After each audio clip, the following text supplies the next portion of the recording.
saya berumah tangga dengan Pak Pariaji. Apapun yang dikatakan Pak Pariaji atau aturan atau apapun saudara sekalian, saya selalu taat saudara sekalian.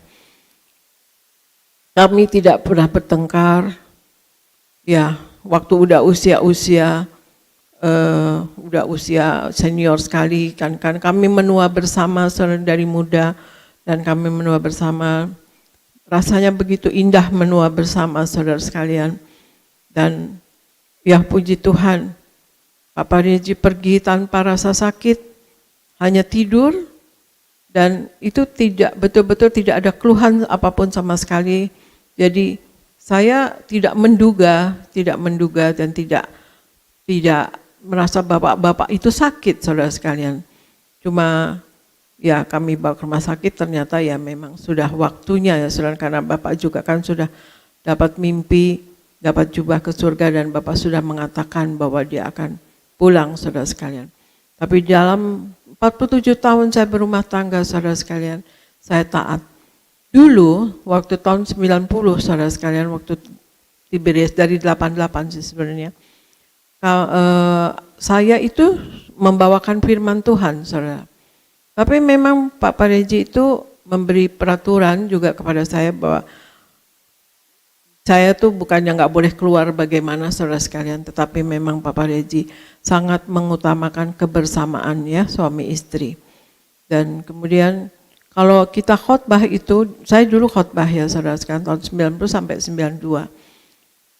Lama-lama banyak panggilan-panggilan kan saudara sekalian dari ya kalau hari Jumat itu biasa kantor-kantor atau apapun. Lama-lama jadwal saya penuh. Nah pas pernah satu bulan di bulan Desember itu penuh saudara sekalian. Yang Natal ini, Natal itu, Natal ini, Natal itu saudara sekalian ya dari bulan Desember. Nah waktu Pak Pariaji lihat jadwalnya saya hampir tiap hari harus keluar. Nah Pak Pariaji tegur dan kemudian berkata kepada Sekjen Gereja Tiberias pada saat itu almarhum Luther Sihombing, katakan Pak Luther, semua jadwal ibu ganti dengan pendeta ini dan pendeta ini. Waduh saya kaget saudara sekalian, itu orang-orang ngundang saya, tapi nggak boleh sama Pak Pariaji suruh ganti. Tapi ya saya taat saudara sekalian, saya taat. Bapa Surgawi di dalam nama Tuhan Yesus, terima kasih atas kasih-Mu pada hari ini Tuhan Yesus. Kalau kami ada sebagaimana kami ada sekarang, itu adalah kasih dan anugerah-Mu belaka untuk kami Tuhan Yesus. Tuhan Yesus urapi kami, baik hamba dan juga baik yang jemaat-Mu di live streaming dan juga jemaat-Mu di Gading Nias Tuhan Yesus. Urapi dengan Roh Kudus dan berikan tutup bungkus dengan darah Yesus Tuhan Yesus. Dan berikan kami semua sehat sempurna Tuhan Yesus. Berikan anak-anak-Mu Tuhan Yesus, apapun yang dikerjakan selalu berhasil, tidak jadi ekor tetapi jadi kepala. Dan berikan Tuhan Yesus dalam pemberitaan firman ini, mereka yang mendengar akan mendapatkan kuasa dan wibawa dari sorga, ada mujizat dan juga membangun iman mereka. Dan berikan Tuhan Yesus kasih-Mu kepada kami, kasih yang ilahi, kasih yang penuh wibawa dari sorga. Roh Kudus, Engkau terlebih dahulu bekerja, Engkau bekerja di hati kami. Roh Kudus, Engkau yang lebih dahulu berbicara. Dalam nama Tuhan Yesus kami mulai pemberitaan firman ini. Amin. Amin. Shalom saudara sekalian. Tuhan Yesus memberkati. Kita bertemu lagi saudara. Tapi juga kita harus hati-hati ya, ternyata COVID angkanya naik lagi ya saudara sekalian. Ya kita menjaga dengan masker double ya saudara sekalian, dan hindari dulu untuk yang pergi-pergi yang tidak perlu ya saudara. Ya beginilah adanya keadaan di dunia sekarang ini saudara sekalian, yang mana wabah penyakit. Tetapi kita percaya, kita pegang firman Tuhan, terutama di Wahyu 6 ayat 6, yang ada minyak dan anggur tidak akan dirusakkan. Apalagi kita selalu terproteksi, kita selalu menyatu dengan tubuh darah Yesus, dan juga kita selalu memakai minyak urapan yang adalah perlindungan untuk kita saudara sekalian. Saudara, dalam hidup ini kita sebagai masyarakat, sebagai rakyat, kita harus taat dan patuh pada pemerintah, saudara sekalian. Dan juga dalam rumah tangga, suami taat dan patuh pada Tuhan, istri taat dan patuh seperti kepada Tuhan, dan anak-anak taat dan patuh pada orang tua, juga kepada sekolah dan guru, saudara. Dan juga dalam pekerjaan, dalam kita bekerja, dan kita sebagai karyawan atau sebagai pegawai, kita harus taat dan patuh pada pimpinan, saudara sekalian. Dan kita hari ini kita akan mempelajari mengapa kita harus taat ya saudara sekalian. Kita tahu ya kita taat kepada Tuhan, kita taat kepada kita tahu, tapi kadang-kadang ketaatan itu kita sertai dengan kekesalan misalnya, atau kesal atau apa, atau tidak rela ya saudara sekalian. Nah, tapi kita bahas pagi ini mengapa kita harus taat saudara sekalian. Aristo bacakan Yohanes 1 ayat 1 sampai 3. Pada mulanya adalah firman. Firman itu bersama-sama dengan Allah, dan firman itu adalah Allah. Ia pada mulanya bersama-sama dengan Allah. Segala sesuatu dijadikan oleh Dia, dan tanpa Dia tidak ada sesuatu pun yang telah jadi dari segala yang telah dijadikan. Demikian firman Tuhan.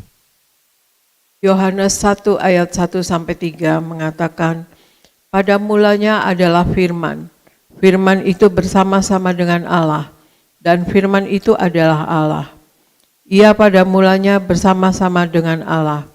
Segala sesuatu dijadikan oleh Dia, dan tanpa Dia tidak ada sesuatu pun yang telah jadi dari segala yang telah dijadikan. Mengapa kita harus taat kepada Allah? Yaitu Allah adalah pencipta dan kita adalah ciptaannya, saudara sekalian. Allah berhak mengambil keputusan apapun terhadap kita tanpa minta pertimbangan dari kita. Jadi di sini selalu ada tuntutan dan kewajiban, saudara sekalian, dan juga kewajiban ketaatan ya, saudara. Kita sebagai ciptaan, saudara sekalian, kita harus tahu bahwa kita tidak dapat melawan Allah yang adalah pencipta, saudara sekalian. Untuk itu kita harus taat kepada Allah. Dan juga Allah begitu baiknya kepada kita, Dia memberikan damai sejahteranya kepada kita. Saya bacakan di Yohanes 14 ayat 27. Yohanes 14 ayat 27, damai sejahtera ku tinggalkan bagimu, damai sejahtera ku berikan kepadamu, dan apa yang kuberikan itu tidak seperti yang diberikan oleh dunia kepadamu. Janganlah gelisah dan gentar hatimu. Jadi Allah memberikan damai sejahtera kepada kita. Dan Allah menyatakan dirinya Dia adalah Bapa dan kita anak. Untuk itu kita harus taat, saudara sekalian. Dan Allah memberikan sejahtera kepada kita lain daripada yang diberikan oleh dunia ini, saudara sekalian. Dunia ini sama sekali tidak mengenal sejahtera yang diberikan oleh Allah, saudara. Misalnya kita mengalami kesulitan yang luar biasa, kita di luar memang sedang lagi kesulitan, tetapi di dalam hati kita, karena kita hidup di dalam Yesus Kristus Tuhan, maka kita ada sejahtera, biarpun kita dalam kesusahan atau dalam kesulitan. Sejahtera itu karena kita berjalan di dalam Dia, saudara sekalian, di dalam Tuhan. Dasar dari ketaatan adalah sangkal diri, pikul salib, dan ikut Kristus, saudara sekalian. Aristo bacakan Filipi 2 ayat 8, 1 Petrus 2 ayat 24.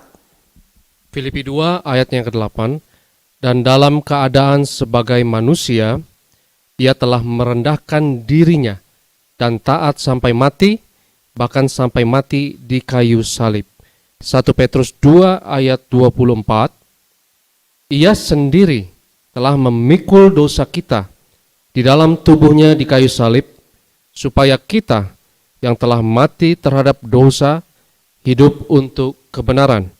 Oleh bilur-bilurnya kamu telah sembuh. Demikian firman Tuhan.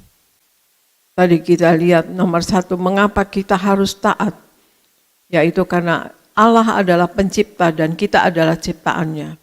Dan yang kedua, ini di Filipi 2 ayat 8, dan dalam keadaan sebagai manusia, Ia telah merendahkan dirinya dan taat sampai mati, bahkan sampai mati di kayu salib.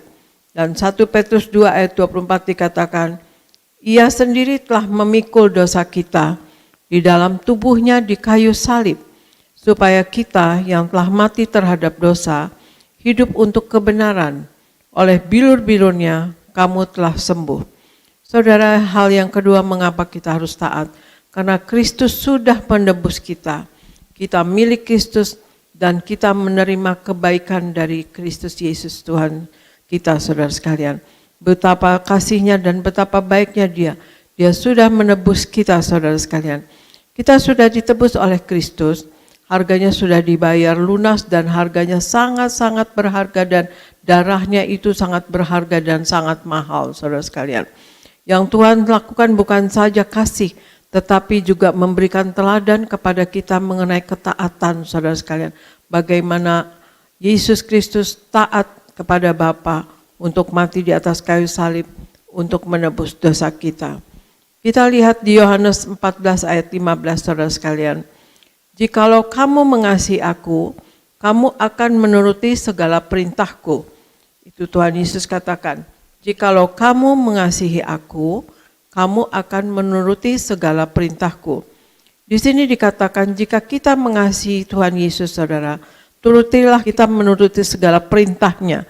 Ketaatan adalah ujung dari relasi kita kepada Allah, dengan Allah, saudara sekalian. Ya. Ketaatan merupakan tuntutan Tuhan kepada kita, umatnya yang diciptakan dan ditebusnya. Ketaatan ya, merupakan tuntutan Tuhan kepada kita sebagai umat yang sudah ditebusnya. Satu-satunya jalan untuk hidup yang mulia adalah hidup dengan ketaatan. Jadi kita kalau mau hidup mulia, kita hidup taat, saudara sekalian, dengan ketaatan, saudara. Dan Allah mengasihi kita, sungguh mengasihi kita. Matanya selalu tertuju kepada kita, kita tidak dibiarkan, hati Allah penuh cinta kepada kita. Dia begitu mengasihi kita.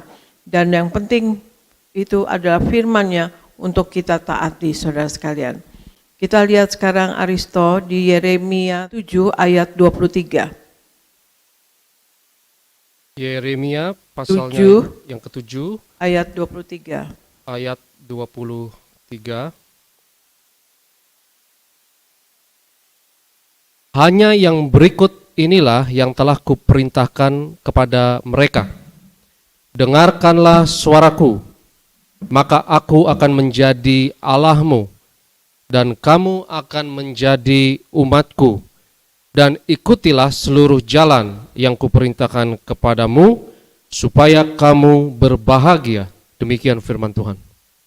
Yeremia 7 ayat 23 dikatakan, hanya yang berikut inilah yang telah kuperintahkan kepada mereka. Dengarkanlah suaraku, aku akan menjadi Allahmu, dan kamu akan menjadi umatku. Dan ikutilah seluruh jalan yang kuperintahkan kepadamu, supaya kamu berbahagia. Dengarkanlah suaraku, kata Allah, maka aku akan menjadi Allahmu, dan kamu akan menjadi umatku. Dan ikutilah seluruh jalan yang kuperintahkan kepadamu, supaya kamu berbahagia. Ikutilah seluruh jalan yang kuperintahkan kepadamu, supaya kamu berbahagia.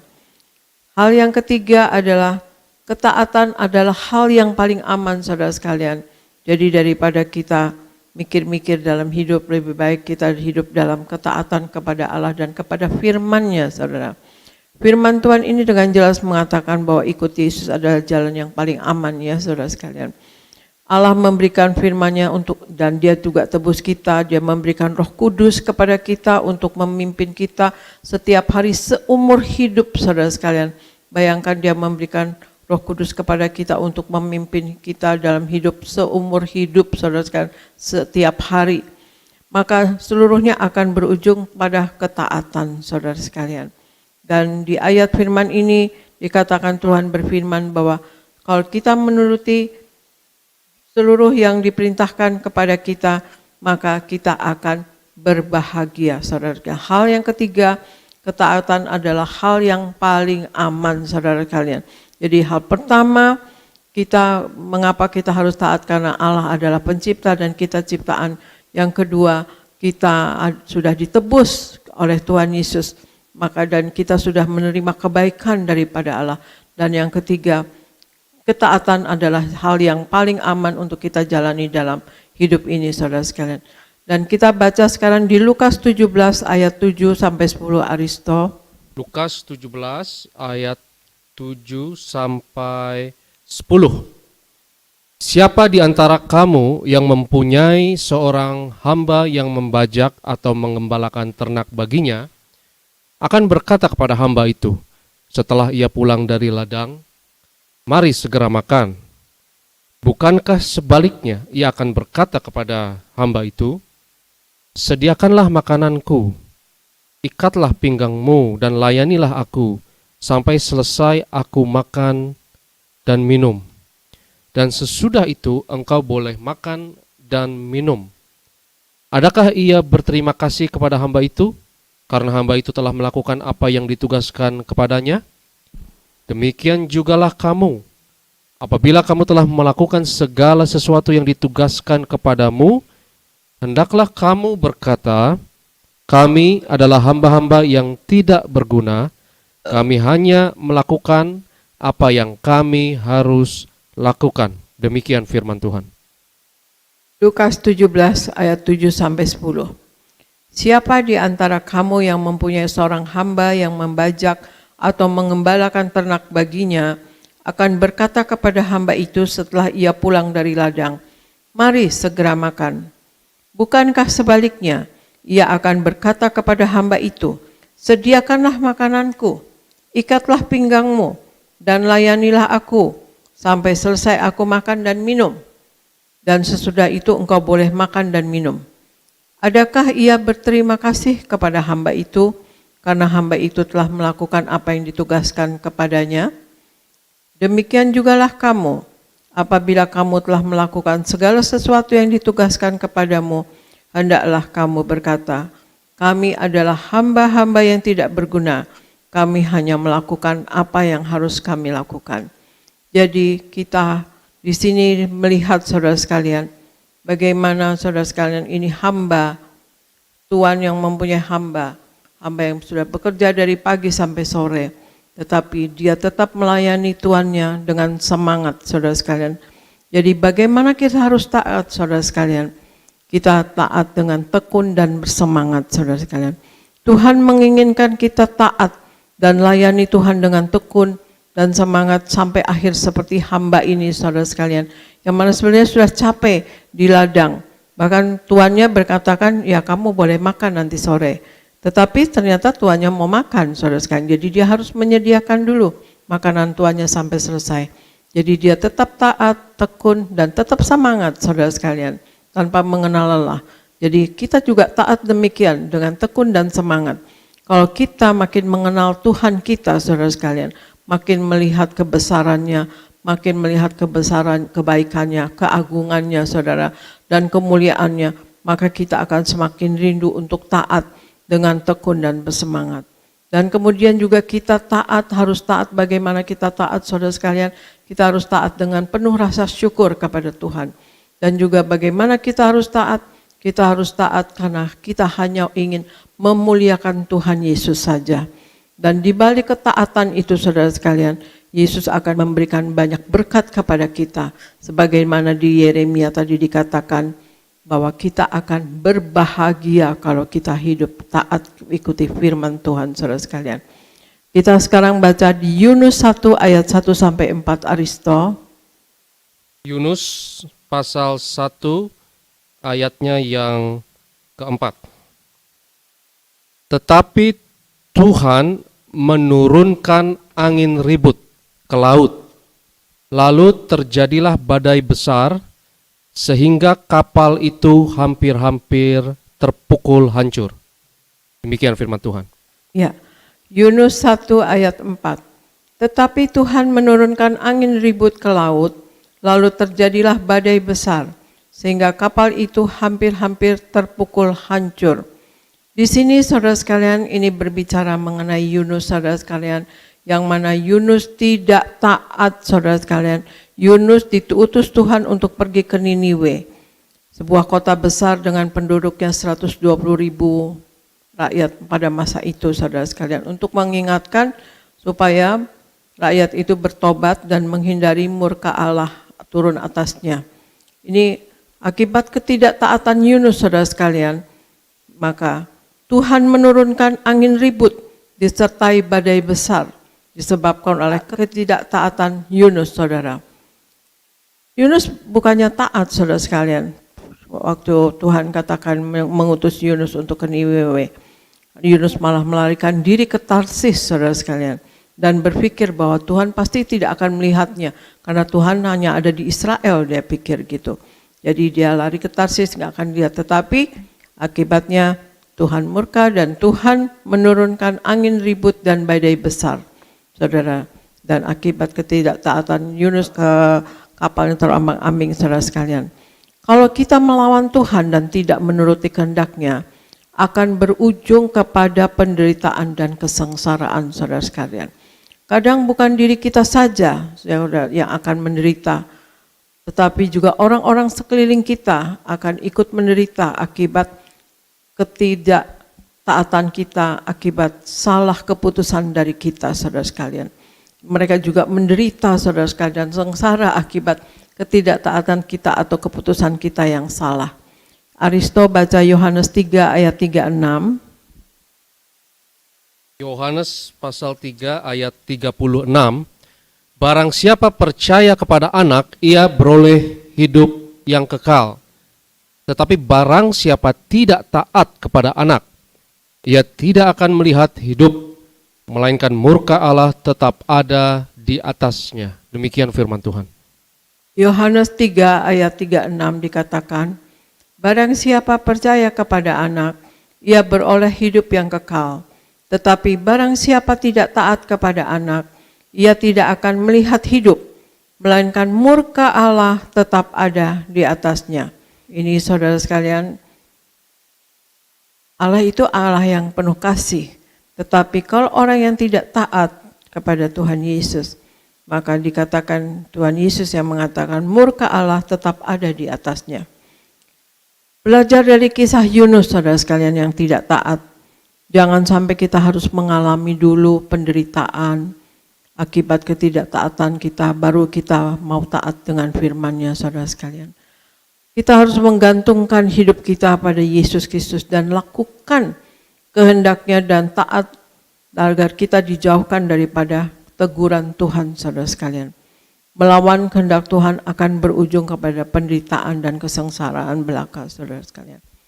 Ya, saudara sekalian, juga di firman di Galatia 6 ayat 7b dikatakan, karena apa yang ditabur orang itu juga yang akan dituai. Kalau kita menabur ketidaktaatannya, kita akan menuai murka Allah, saudara sekalian. Dan itulah dalam hidup, seperti misalnya di dalam rumah tangga, istri taat dan patuh pada suami, bahkan firman Tuhan katakan seperti kepada Tuhan. Suami taat kepada Tuhan, mengasihi Allah, sebagaimana Allah mengasihi jemaat-Nya.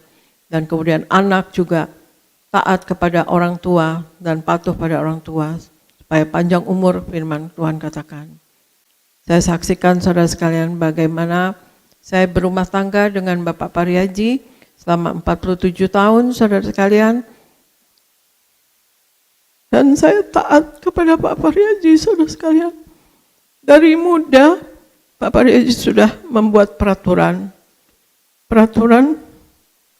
bagaimana kita berumah tangga. Ya, saya masih muda saat itu. Dan Pak Pariaji sebetulnya tidak tahu tahun lahirnya.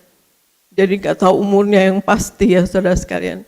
Jadi ya Pak Pariaji dengan mudahnya dulu kan KTP itu tiap 5 tahun. Tiap 5 tahun ganti KTP, ya saudara. Jadi zaman dulu tuh bisa umur tuh kayak bisa dirubah-rubah. Jadi Bapak makin lama dimudah-mudahin, saudara sekalian. Sampai saya tegur, Papa lama-lama nanti sama dong umurnya sama saya. Awas ya, tahun lahirnya sama saya bilang gitu. Nah, akhirnya Bapak berhenti. Dan saya berumah tangga dengan Pak Pariaji. Apapun yang dikatakan Pak Pariaji atau aturan atau apapun, saudara sekalian, saya selalu taat, saudara sekalian. Kami tidak pernah bertengkar, ya waktu udah usia senior sekali kan kami menua bersama saudara dari muda, dan kami menua bersama, rasanya begitu indah menua bersama saudara sekalian. Dan ya puji Tuhan, Pak Regi pergi tanpa rasa sakit, hanya tidur, dan itu betul-betul tidak ada keluhan apapun sama sekali. Jadi saya tidak menduga dan tidak merasa bapak-bapak itu sakit, saudara sekalian. Cuma ya kami bawa ke rumah sakit, ternyata ya memang sudah waktunya ya saudara, karena bapak juga kan sudah dapat mimpi, dapat jubah ke surga, dan bapak sudah mengatakan bahwa dia akan pulang, saudara sekalian. Tapi dalam 47 tahun saya berumah tangga, saudara sekalian, saya taat. Dulu waktu tahun 90, saudara sekalian, waktu Tiberias dari 88 sih sebenarnya, saya itu membawakan firman Tuhan, saudara. Tapi memang Pak Regi itu memberi peraturan juga kepada saya bahwa saya tuh bukannya nggak boleh keluar bagaimana, saudara sekalian, tetapi memang Pak Regi sangat mengutamakan kebersamaan ya suami istri. Dan kemudian kalau kita khotbah itu, saya dulu khotbah ya saudara sekalian tahun 90 sampai 92. Lama-lama banyak panggilan-panggilan kan saudara sekalian, dari ya kalau hari Jumat itu biasa kantor-kantor atau apapun, lama-lama jadwal saya penuh. Nah pas pernah satu bulan di bulan Desember itu penuh saudara sekalian, yang Natal ini, Natal itu, Natal ini, Natal itu, saudara sekalian ya, dari bulan Desember. Nah waktu Pak Regi lihat jadwalnya saya hampir tiap hari harus keluar, nah Pak Regi tegur dan kemudian berkata kepada sekjen Gereja Tiberias pada saat itu almarhum Luther Sihombing, katakan, Pak Luther, semua jadwal ibu ganti dengan pendeta ini dan pendeta ini. Waduh, saya kaget saudara sekalian, itu orang-orang ngundang saya, tapi nggak boleh sama Pak Regi suruh ganti. Tapi ya saya taat saudara sekalian, saya taat.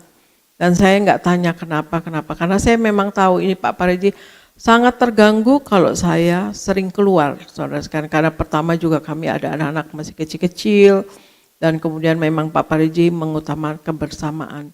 Kami jarang bertengkar, tidak pernah bahkan bertengkar, hanya waktu udah usia-usia aja pada saya gitu. Padahal kita kan di rumah ada lagi COVID ya saudara sekalian, nggak pernah keluar-keluar. Tapi ya Bapak memang begitu sayangnya pada saya, kalau saya nggak kelihatan matanya, saya dicari saudara sekalian. Bahkan kadang-kadang saya suka iseng, saya jadi ngumpet supaya dicari-cari saudara sekalian. Ya saya suka iseng juga kadang-kadang. Tapi ya itulah Pak Regi saudara sekalian, ya yang sungguh mengasihi keluarga, mengasihi istri dan anak-anak, dan mengasihi jemaat, cinta pelayanan saudara sekalian, dan totalitas kepada pelayanan. Tetapi itulah Pak Regi taat kepada Tuhan, dekat dengan Tuhan, melekat dengan Tuhan, tapi juga sayang dengan keluarga dan sayang dengan jemaat. Dan saya sebagai istri, betul-betul saya taat, saya ikuti, gak ada yang saya lawan saudara sekalian. Kalaupun misalnya mengenai hal-hal keputusan untuk gereja atau pelayanan, atau ada hal-hal yang kelihatannya terlalu keras atau apa, saya mengambil waktu untuk dapat menetralkannya Pak Regi. Nah kalau sudah diterangkan begitu, Pak Regi pasti ikut saudara sekalian. Jadi dengan lemah lembut kita bicara, dengan menerangkan, dengan ambil waktu saudara sekalian, maka semuanya akan selesai dengan baik saudara sekalian. Dan itulah ketaatan. Dan saudara, memang kita sebagai ibu atau istri, ya kita harus taat kepada suami, juga kepada Tuhan saudara sekalian ya. Biarpun saya waktu itu nggak boleh khotbah lagi, ya udah, saya nggak apa-apa, saya hidup dengan taat pada suami, dan kami happy ya saudara sekalian dalam berumah tangga selama 47 tahun sampai maut memisahkan kami.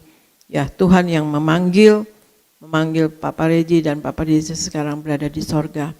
Demikian saudara sekalian, marilah kita dalam hidup ini hidup dengan penuh ketaatan kepada Tuhan, kepada firman-Nya, dan juga dalam sesama dalam hidup di dunia ini kita taat kepada yang otoritas ya saudara sekalian, kepada pemerintah, kepada pimpinan, dan kepada orang tua, kepada suami, dan suami juga taat kepada Tuhan. Demikian saudara sekalian, marilah kita hidup sepenuh-penuhnya menjadi pelaku daripada firman Tuhan, selalu menyatu dengan tubuh darah Yesus. Tuhan Yesus ada di dalam kita dan kita hidup di dalam Tuhan Yesus. Dan kita selalu memakai minyak urapan sebagai perlindungan untuk kita, maka kita akan selalu terlindungi dalam hidup ini. Terima kasih, sekian dari saya. Tuhan Yesus memberkati. Kita akan menerima perjamuan kudus, kita akan menyatu dengan tubuh darah Yesus. Saya bacakan ayat perjamuan kudus yang terambil dari Yohanes 6 ayat 48 sampai 58. Akulah roti hidup. Nenek moyangmu telah makan mana di padang gurun dan mereka telah mati. Inilah roti yang turun dari sorga. Barang siapa makan daripadanya ia tidak akan mati. Akulah roti hidup yang telah turun dari sorga. Jikalau seorang makan dari roti ini, ia akan hidup selama-lamanya. Dan roti yang kuberikan itu ialah dagingku, yang akan kuberikan untuk hidup dunia. Orang-orang Yahudi bertengkar antara sesama mereka dan berkata, bagaimana ia ini dapat memberikan dagingnya kepada kita untuk dimakan? Maka kata Yesus kepada mereka, aku berkata kepadamu, sesungguhnya jikalau kamu tidak makan daging anak manusia dan minum darahnya, kamu tidak mempunyai hidup di dalam dirimu. Barang siapa makan dagingku dan minum darahku, ia mempunyai hidup yang kekal. Dan aku akan membangkitkan dia pada akhir zaman. Sebab dagingku adalah benar-benar makanan dan darahku adalah benar-benar minuman. Barang siapa makan dagingku dan minum darahku, ia tinggal di dalam aku dan aku di dalam dia. Sama seperti Bapa yang hidup mengutus aku dan aku hidup oleh Bapa, demikian juga barang siapa yang memakan aku akan hidup oleh aku. Inilah roti yang telah turun dari sorga. Bukan roti seperti yang dimakan nenek moyangmu dan mereka telah mati. Barang siapa makan roti ini, ia akan hidup selama-lamanya. Saudara sekalian, kehidupan kekal ditemukan di dalam perjamuan kudus. Kalau kita rajin menyatu dengan tubuh darah Yesus, kita akan beroleh hidup yang kekal, saudara sekalian. Dan sungguh kita pelaku firman dan hidup menyenangkan hati Allah, maka sorga sudah ada di tangan kita, saudara sekalian. Pasti kita akan masuk sorga, saudara sekalian. Dan kita juga akan dibangkitkan pada akhir zaman, saudara sekalian. Dan Tuhan Yesus janji, kalau kita menyatu dengan tubuh darah Yesus, maka Tuhan Yesus ada di dalam kita dan kita di dalam Tuhan Yesus. Juga kita akan memperoleh hidup, saudara sekalian. Artinya memperoleh hidup yang kekal dan juga hidup di dunia ini seperti hidup di sorga, saudara sekalian. Dan saya bacakan lagi Wahyu 6 ayat 6. Dan aku mendengar seperti ada suara di tengah keempat makhluk itu berkata, secupak gandum sedinar dan 3 cupak jelai sedinar, tetapi janganlah rusakkan minyak dan anggur itu. Saudara sekalian, situasi dunia ini sekarang sedang agak susah ya saudara sekalian, agak sulit. Nah, ini janji firman Tuhan. Secupak gandum sedinar, 3 cupak jelai sedinar, artinya semakin hari semakin sulit, semakin hari semakin mahal, semakin hari semakin kesulitannya saudara sekalian, semakin susah. Tetapi kita yang ada minyak dan anggur, kita tidak akan dirusakkan. Untuk itu, kita jadilah pelaku firman dan selalu mengandalkan Tuhan Yesus, menjadi pelaku daripada firman-Nya dan taat kepada firman-Nya. Dan saudara sekalian, menyenangkan hati Tuhan, dan juga kita selalu menyatu dengan tubuh darah Yesus dan selalu memakai minyak urapan sebagai perlindungan untuk kita, maka kita tidak akan masuk ke dalam kesulitan atau kesukaran. Sekarang kita akan masuk ke dalam perjamuan kudus. Kita angkat roti, saudara sekalian, yang akan dibentuk menjadi tubuh Yesus Kristus. Kita angkat roti. Dalam nama Tuhan Yesus, inilah roti yang turun dari sorga. Inilah tubuh Yesus Kristus yang tertombak dan tertikam di atas kayu salib. Yang pertama, yang memberikan kami bersama keluarga keselamatan, yang memberikan kami hidup kekal di dalam kerajaan sorga. Yang kedua, tubuh Kristus yang ditombak dan ditikam di atas kayu salib untuk menyempurnakan agar tubuhku, jiwa dan rohku sempurna sehat, sempurna untuk dibangkitkan pada hari kiamat. Yang ketiga, tubuh Kristus yang ditombak dan ditikam di atas kayu salib agar kami semua bersama keluarga mulai hari ini tidak terkapar di meja operasi, tidak terkapar di rumah sakit, tidak terkapar di ruang ICU, tidak lumpuh, tidak pikun, tidak koma, Aku tolak sakit kanker, aku tolak sakit tumor. Dimanapun kami melangkah, dijaga malaikat, tidak jatuh, tidak bahaya, dan tidak celaka. Dalam nama Tuhan Yesus, inilah roti yang telah turun dari sorga, inilah tubuh Yesus Kristus. Kita makan bersama, inilah tubuh Yesus Kristus.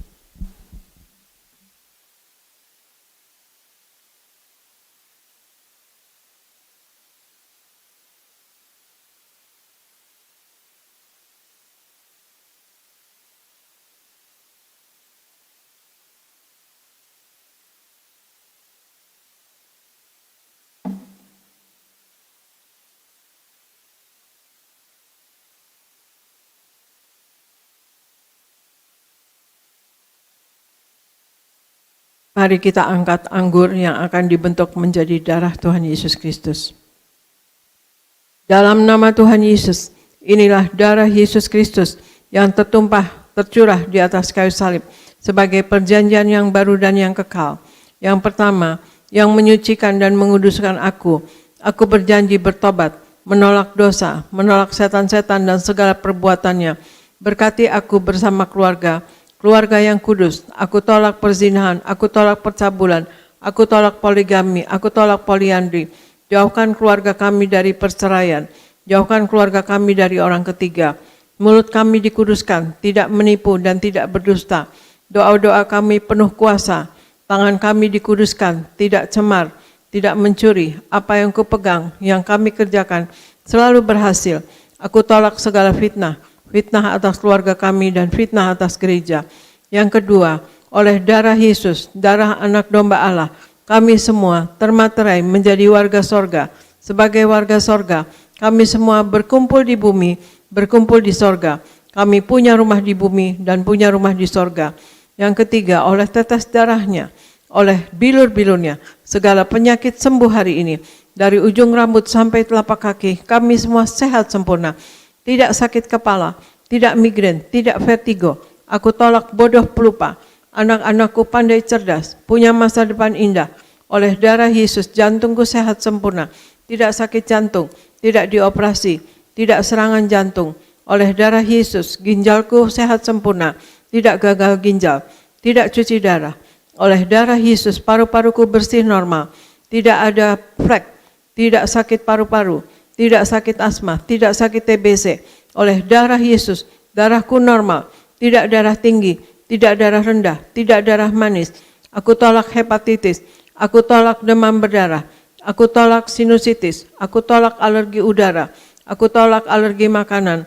Tulang-tulangku sempurna sehat, tidak keropos tulang, tidak kanker tulang, tidak saraf kejepit. Aku tolak batu empedu, aku tolak sakit pankreas, urapi leverku sempurna, dan tidak sakit kanker lever. Hari ini aku sembuh. Silahkan Anda semua berdoa masing-masing, sebutkan nama sakit Anda masing-masing, dan Anda imani Anda sembuh hari ini dalam nama Tuhan Yesus. Imani saudara sekalian.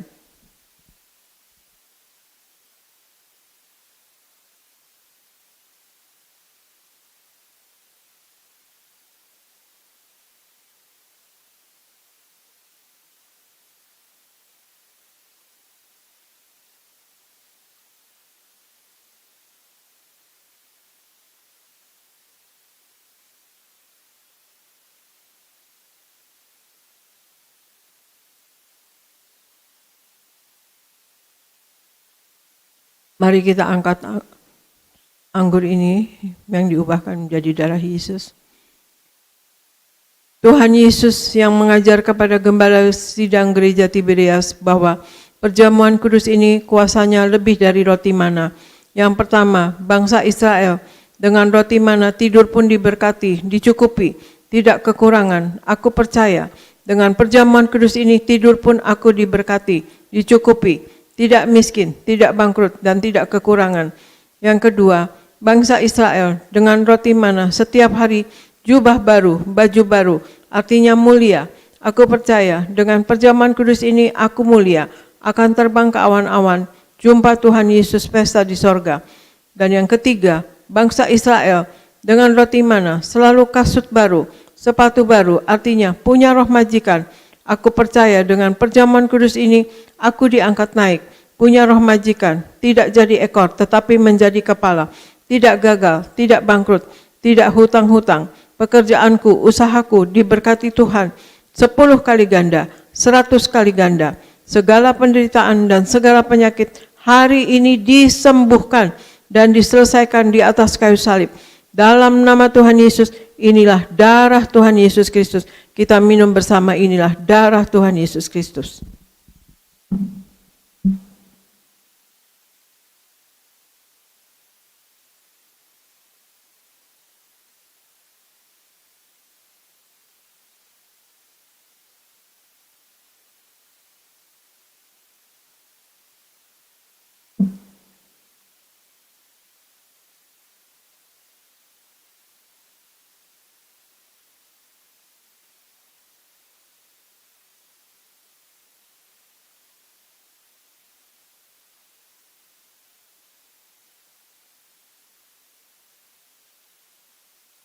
Kita angkat minyak urapan ini, kita berdoa untuk minyak urapan. Tuhan Yesus, Engkau yang memberi perintah kepada Gembala Sidang Gereja Tiberias tertulis di langit, untuk mengembalikan kuasa minyak urapan. Maka kami serahkan setiap tetes minyak ini dalam nama Bapa, Putra, dan Roh Kudus, dalam nama Tuhan Yesus. Inilah minyak urapan yang kudus, minyak urapan untuk muliakan Allah dan muliakan manusia. Di dalam Hakim-Hakim 9 ayat 8-9. Minyak urapan punya kuasa untuk menyembuhkan orang sakit dan mengusir setan-setan dan roh jahat. Di dalam Markus 6 ayat 12-13. Minyak urapan untuk menghancurkan segala kutuk-kutuk. Dalam Yesaya 10 ayat 27a. Minyak urapan untuk menjadikan kami lebih dari teman sekutu kami. Dalam Ibrani 1 ayat 9. Kami serahkan setiap pot, setiap botol, setiap tetes minyak ini, minyak urapan yang kudus dan yang penuh kuasa dalam nama Tuhan Yesus. Minyak ini memuliakan Allah dan memuliakan manusia. Kami muliakan Yesus Kristus Tuhan Allah kami dan memuliakan kami manusia. Kami manusia mulia, tidak sakit, tidak gagal, apa yang dikerjakan berhasil. Dan Tuhan Yesus berikan, Tuhan Yesus kami penuh wibawa dari sorga. Mari kita urapi, inilah minyak urapan, kita urapi kepala kita dioleskan pada kepala dan pada dahi dan pada bagian yang sakit. Inilah minyak urapan.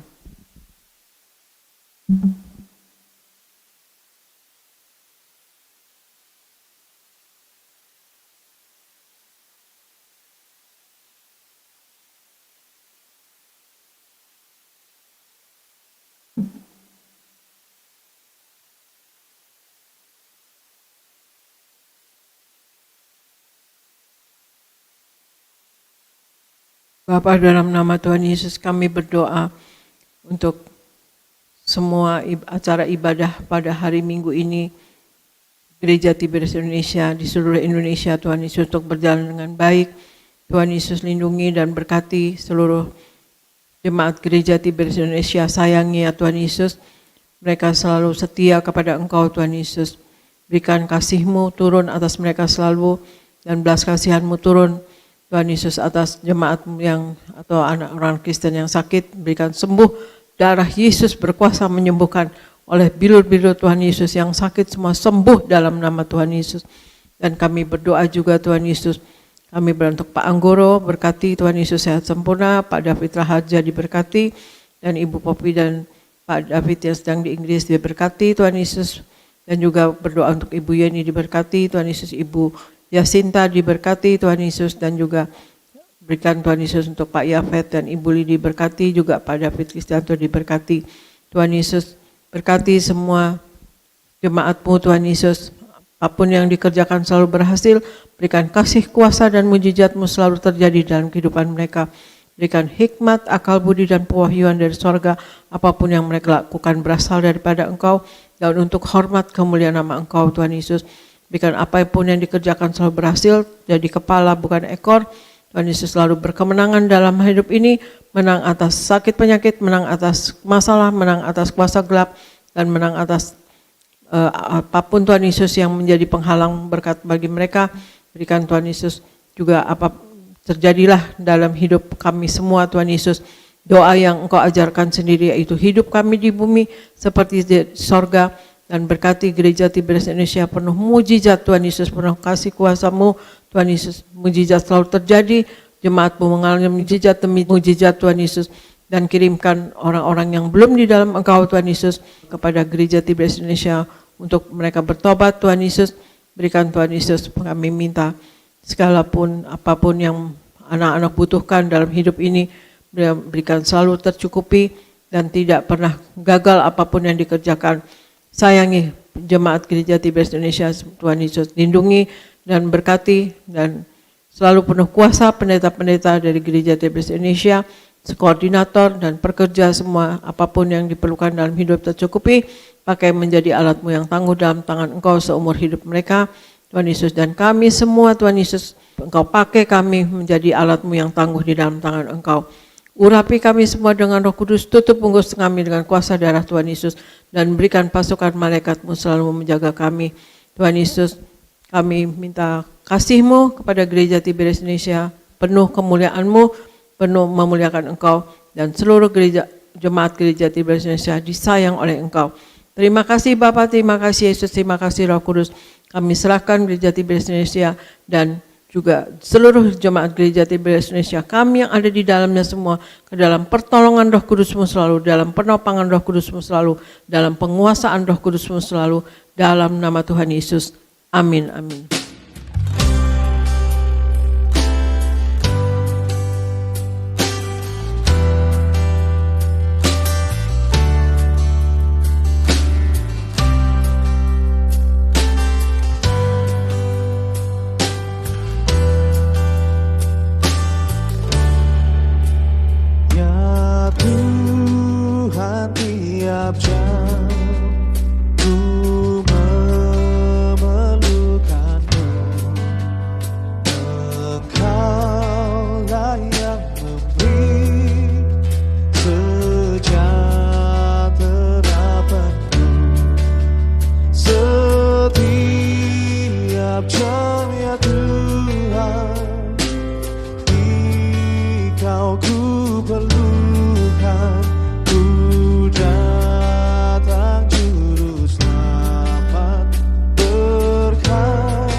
Kau ku perlukan, ku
ku perlukan.